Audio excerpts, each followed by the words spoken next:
அனைவருக்கும் வணக்கம். Welcome to கிராமத்து வாசம். அனைவருக்கும் தைப்பொங்கல் மற்றும் மாட்டுப்பொங்கல் தமிழர் திருநாள் நல்வாழ்த்துக்கள். இன்னைக்கு நம்ம சேனல் என்ன பார்க்க போறோம் பார்த்தீங்க அப்படின்னா, நம்ம கோழி குஞ்சு விட்டு இனியோட பார்த்தீங்கன்னா 25 நாள் ஆக போகுது. கோழி குஞ்செல்லாம் நல்லா ஆக்டிவாக இருக்கு, ஒன்றும் பிரச்சனை இல்லை. இன்னைக்கு பார்த்தீங்கன்னா தைப்பொங்கல். நாங்கள் காலையிலேயே ஊருக்கு போயிட்டோங்க. நான் மத்தியானமாக தான் வந்தேன். காலையில் பார்த்தீங்க அப்படின்னா அம்மா அந்த ட்ரிங்கரெல்லாம் வாஷ் பண்ணி அதுக்கடுத்து சுடுதண்ணி ஊற்றி வச்சிட்டாங்க.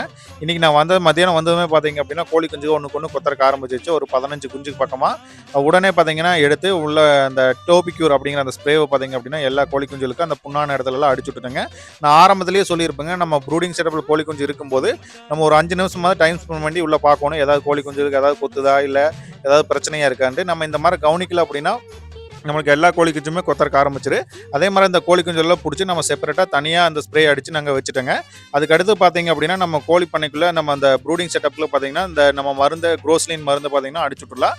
நான் ஒரு அரை டேங்க் அளவுக்கு சுடுதண்ணி ஊற்றி அதுக்கடுத்து பார்த்தீங்கன்னா அந்த குரோஸ்லின் மருந்து ஒரு அரை மூடி அளவுக்கு ஊற்றி உள்ளே ஸ்ப்ரே பண்ணி விட்டேன். ஏன்னா நம்ம முன்கூட்டியே நம்ம கவனமாக இருந்துக்கிறது ரொம்ப அவசியம். ஏன்னா நோய்கள் பார்த்தீங்க அப்படின்னா எப்படி வேணால் பரவும். நம்மளுக்கு கிளைமேட்டு பார்த்தீங்க அப்படின்னா விட்டு பார்த்தீங்கன்னா பனி பெய்யுது, ஒரு நாளைக்கு மழை பெய்யுது. அதனால் இந்த மருந்து பார்த்தீங்க அப்படின்னா தீவனத்தில் தண்ணியிலலாம் பட்டால் ஒன்றும் பிரச்சனை இல்லை, கோழி குஞ்சு மேலே பட்டாலும் ஒன்றும் பிரச்சனை இல்லை.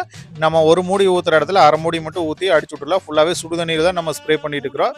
அதுக்கடுத்து பார்த்தீங்க அப்படின்னா நம்ம அந்த செப்பரேட்டாக ஒரு 15 குஞ்சு வச்சுருக்கோங்களா, அந்த புண்ணான அதுகளுக்குமே இந்த ஸ்ப்ரேவை அடிச்சு விட்டுலாம். அதுக்கடுத்து பார்த்தீங்க அப்படின்னா நம்ம ட்ரிங்கரு ஃபீடரெல்லாம் வெளியே எடுத்து வச்சுட்டு ட்ரிங்கரை நல்லா வாஷ் பண்ணி சுடுதண்ணி ஊற்றி வச்சுட்டேங்க. அதுக்கடுத்து பார்த்தீங்க அப்படின்னா நம்ம அந்த பானையிலையுமே கறியை போட்டு வச்சுட்டு நம்ம கிளம்பிட்டோம். முடிஞ்ச வரைக்கும் பார்த்தீங்க அப்படின்னா கோழி கொஞ்சம் கவனமாக பார்த்துக்குங்க. ஏன்னா ஒவ்வொரு பிரச்சனையும் டெய்லி வந்துட்டே தான் இருக்குது.